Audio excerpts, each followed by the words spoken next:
All right. Happy Saturday, lurkers. What do you think about the live-action One Piece? Our initial Starfield review, and what is hopefully the last Indiana Jones. Count me out. I'm still stuck at Burning Man, so let's lurk.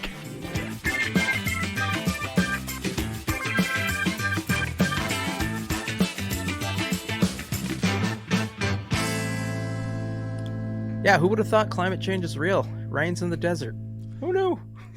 I mean, not the elitists that are over at Burning Man.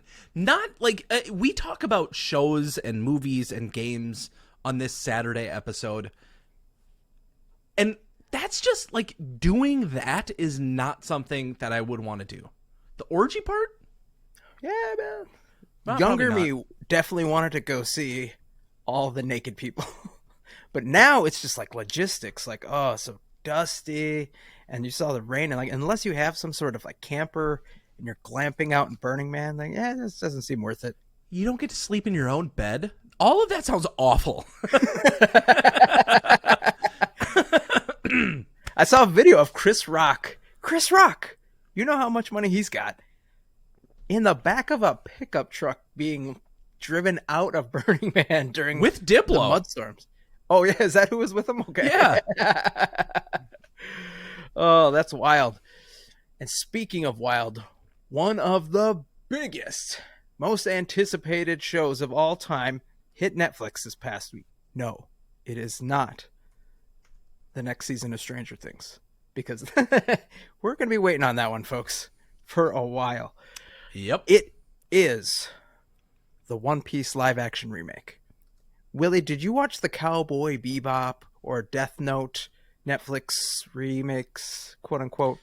No, but I like Crunchyroll is the place for anime. Like it is the ultimate place. Notice that I didn't say penultimate. I saw a TikTok this week that was like, were you like me and you said penultimate thinking he was the, and I felt included. Anyways, You were seen. yeah, just validated. But it feels like Netflix is the place where those animes go to become real. Yeah, and they were smart, and they bought up a whole bunch of properties to make them into live action and hopefully make a lot of money off of them. Up until this point, they've probably made $0 because all of them were canceled. It tracks.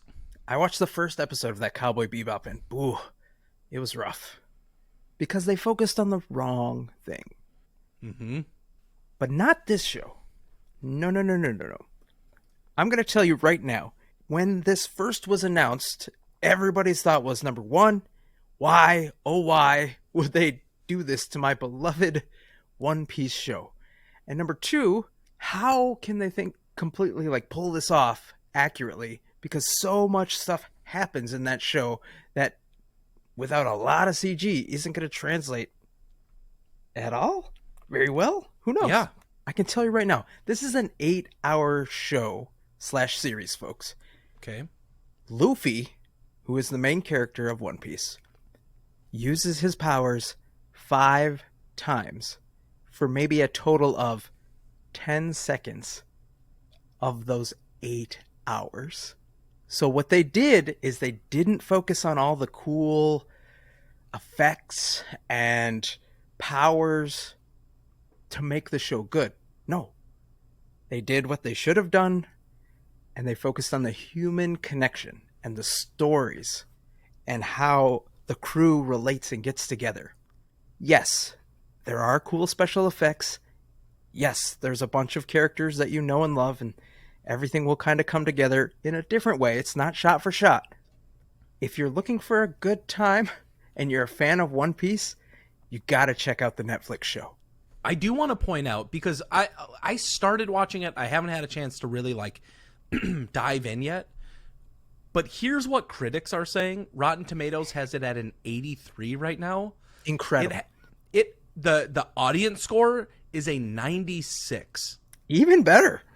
And so they have 2 different categories on Rotten Tomatoes website: most popular TV and certified fresh. One Piece is certified fresh. It's number 1 right now. The Bear, is a 99%, but One Piece right now is their like top list #1 certified fresh, as well as their most popular TV. That's incredible. Do you know how hard it is for an anime that's been translated into a live action to actually gather people's attention and not like get shit on I 24/7? know.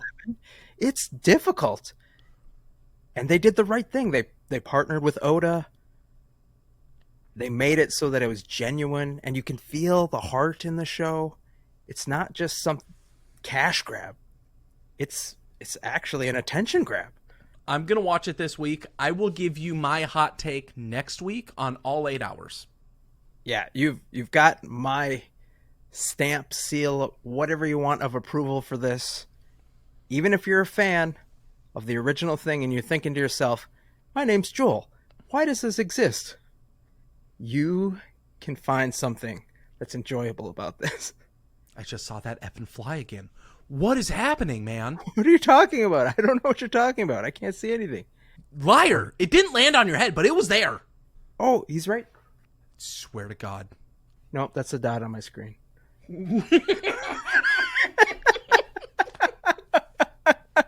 I'm going insane. I'm going nuts. Speaking of things that you can go absolutely nuts for, let's talk about Starfield. Last week, we said this game comes out in early September. And Here we are. I uploaded the show on Saturday, and then I talked to Ethan, and he goes, you can play it right now. And I was like, how? And he goes, just go buy it. So I put 6 hours into this game. And the reviews are everywhere. The quick takes on like what to do to get started. The depth of this game is massive. So let me try to break it down for you, Scott. Okay. And then I want to give you my review. You are thrust into this like futuristic world where the Earth has kind of adapted and humans needed to expand into the universe. All right. You can go and explore these planets, and your character gets to pick specific traits that are innate to them at the beginning. Like, do they like to cook? Do they like to build things? Maybe they're like a homebody. In my case, I chose a character that is shady and likes to steal things. Just like real life. What? You weren't supposed to tell him.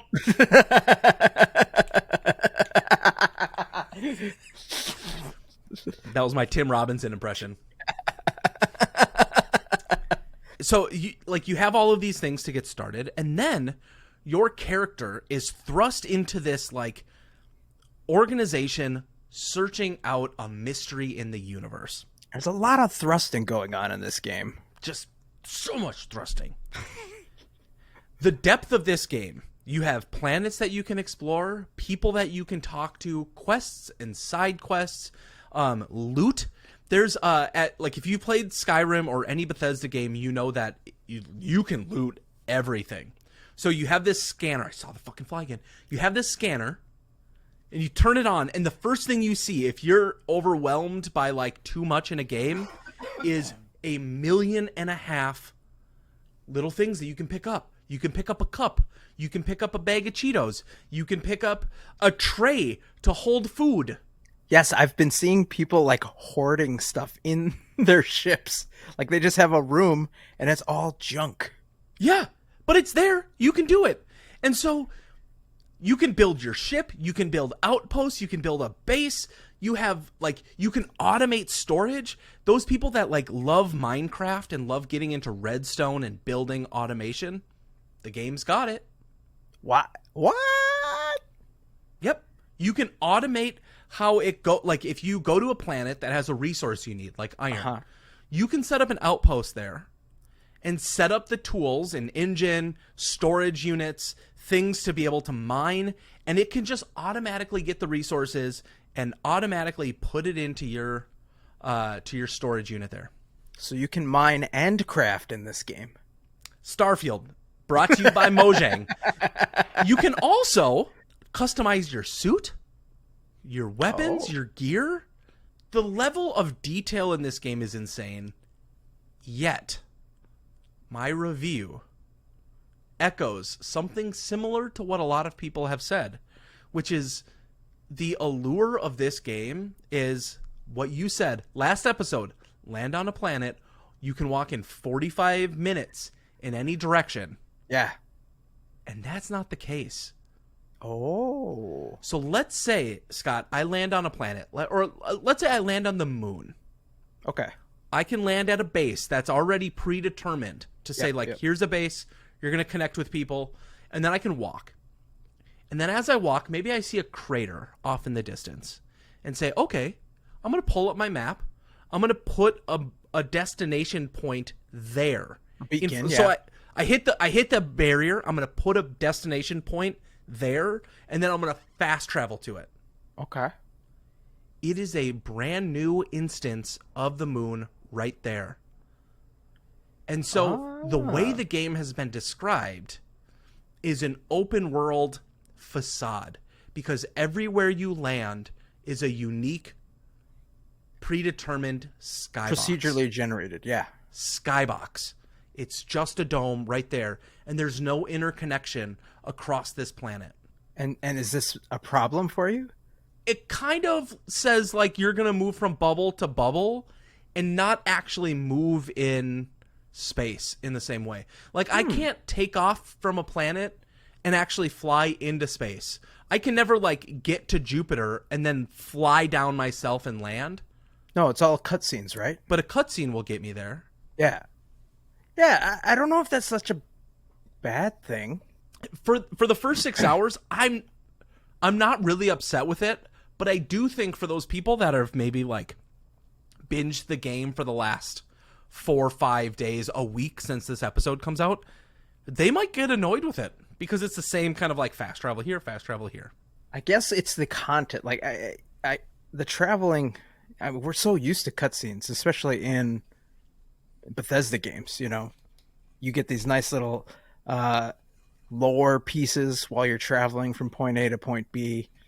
So I'm fine with that. It's kind of what you do outside of the cutscenes, you know, in the gameplay. Like, is that been fulfilling? I've heard that, number one, you're really squishy in space if you're trying to like dogfight pirates and stuff right away.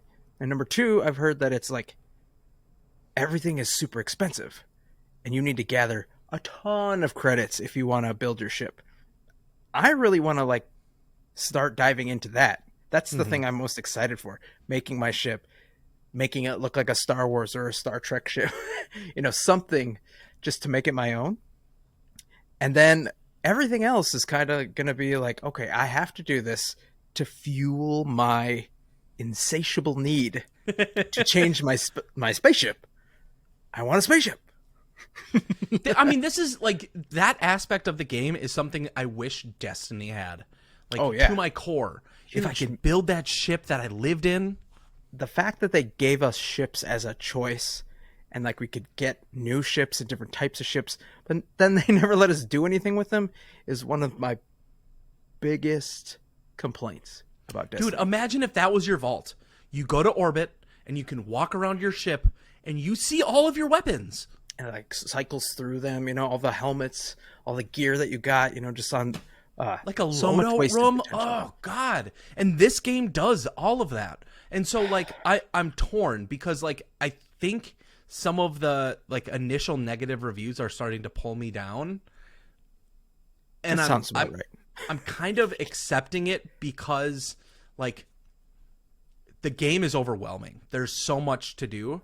And so once I sink my teeth into it a little bit more, I think it's going to be a game that like is going to be a ton of fun.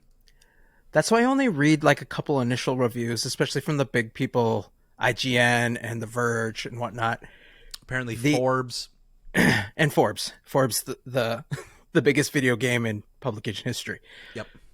Because I want to kind of go in with fresh eyes. I know Bethesda. I know I like their stuff. But this is a whole new world for them, a whole new type of environment. And yeah, maybe I won't like it because every time I try to go someplace further than a mile, I have to do this weird cutscene. But if I'm able to build a base and I'm able to recruit people and then do all this automated mining and stuff and set up this network of planets and do all these story missions, do all these side missions, and then become like this really big buff spaceship pirate overlord who can go and do dogfights in space and like attack other ships and climb on the ship and go in and raid and stuff. It just sounds amazing. It's one step further than that. I heard this review that said, oh, there's something that you can unlock in your skill tree where you can target certain parts of a ship during a dogfight to attack just that. So you can attack an engine and get it to stop. And then you can get close to it and board it and Yes. kill all the people. But then Yes. that's not it. You can take the ship. It's Yes. now your ship. Can you tractor have your it- other ship? You two can have ships? a fleet of ships. You can have as many as you want. That's what I want. That's what I want. That's all I want. So somebody goes, hey, maybe the ideal way to play this game is to build a giant Armada. armada in space and have another ship that you leave to land and you come back with your resources. That's the goal. Space Pirate King. Well, we've got to talk about something that maybe hasn't aged so well. I don't know. Harrison Ford's a good-looking dude. But in this movie, is that a good look for him? Is that what we'd say? A good look? The tomato meter on Rotten Tomatoes has it at a 69. Nice. The audience score is an 88. Oh. And so I think I land much closer to the critics' review. You would. Nice. And here's why. Our parents growing up, they would go and watch Indiana Jones, and maybe like our dads would idolize Indy. Like he's Sure. this rugged, charming. Remember that girl says, like she blinks her Love eyes you. and Yeah, love yeah, you yeah. on it. And so like you had the charm and the love of all these young girls. Any man in the 50s, that was their jam. Like, oh yeah. So you grew up wanting to be Indiana Jones. Men wanted to be him. Women wanted to be with him. Icon. So what do when those same people that idolize you are the same age as you take on the role again, and you have a 70-year-old man who's doing things that any other 70-year-old man would break a hip? I've seen, like, the problem is like I can just look at C-SPAN and see how like rough you should be, and then over here you're climbing a mountain. You're rock climbing In loafers and a leather jacket. and so like I think it's a really great send off for Indy. This is where I give it a few marks. It tells a great story, but there's a point in the film where something happens, and that's where it should have ended. Oh, This like big moment happens, and then the movie decides it wants to take a different direction, and I was so disappointed. So like Oppenheimer. The movie should have ended at 2 hours and not gone in the direction it did for the last hour. And you know why? Because you didn't like the movie 12 Angry Men? All I'm saying is that it still hasn't passed $1 billion. Barbie's at 1.36. Should have made it shorter, Chris. Should have made it way fucking shorter. I mean that Patriot movie cheated. You could have cheated. Could. I think, as somebody who will watch Indiana Jones once it comes to streaming for free, It'll probably be on Paramount Plus. I have a problem with this movie not having anything to do with the story whatsoever. Just the idea. You were talking about, we look at C-SPAN and we see all these octogenarians who are somehow in charge of the country. I look at this movie and I see somebody who just doesn't want to retire, doesn't want to give up their job to the younger person behind them because they don't think they can do it well.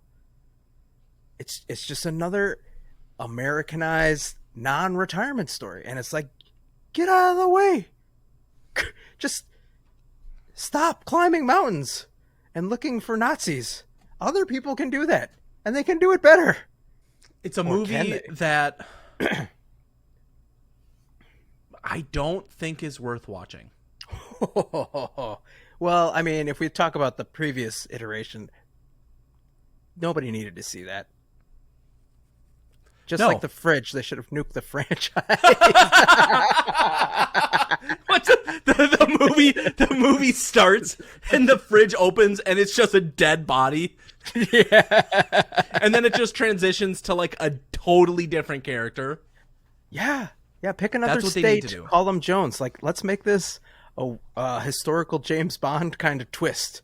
You know, instead of Indiana Jones, now we have Montana Jones.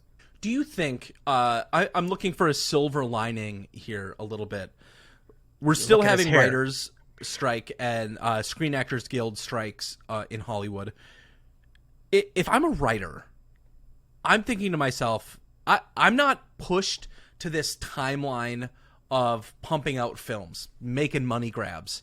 And so maybe I can invest in that story that I've always been thinking about. And so I can invest in something that isn't episode 5, 6, 7, 9, Fast and the Furious. Yeah. Tokyo dick. And then I can do something original. And so, like, do you think that Hollywood is going to come out with movies that are actually good?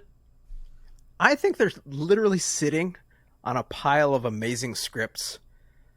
And they're like, these are good. This is good. But we'd have to take risks. We'd actually have to put our jobs on the line, or we'd have to stick our neck out for somebody that we're not really fully sold on because of who knows what kind of prejudice or bias. And they're like, or I could just grab another chapter off the shelf, you know, because we paid some poor schlup to just iterate everything that's made money. And it just happens to be my nephew who's coming up with these ideas. So yeah, they just lean on the nepotism. They keep things going, and everybody's getting pissed. We're all, like, I don't even care that the stars of Breaking Bad see 0 residuals. Are you serious? That's a real thing. Because I know unless this strike was to happen right now, like, status quo would continue. Mm-hmm. If nothing had changed, if the strike had never happened, what would we be expecting? Some iterative story that we've heard before, something regurgitated that has been done in the past. Like, they redid Jumanji twice before they came out with something like Oppenheimer. Yeah. I saw a TikTok today that was like, hey, if you want to watch The Walking Dead in chronological order, go to this season and then go to this show and then watch this web series and then watch this series. And I'm like, who cared ever about this many versions of The Walking Dead? In my mind, there were 5 seasons and then it should have been done. It was a good graphic novel too. Sure. Like, I was really into it. But you're right. Like, after the main story, why? And then there's so many other shows where characters don't get spun off where you think, like, that would be an amazing story to follow. I don't know. Hollywood's broken. We've known this for years. That I wish we had, South Park asked for it way back in the day, is Backdoor Sluts 9. They stopped at 8. Why? Probably Why? because it's a round number. Yeah. Well, don't call me nuts. That's our show, you lovely lurkers. Thank you so much for hanging out with us this weekend. Please rate and review wherever you lurk.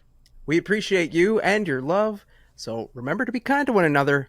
And Scott and Willie will see you next week.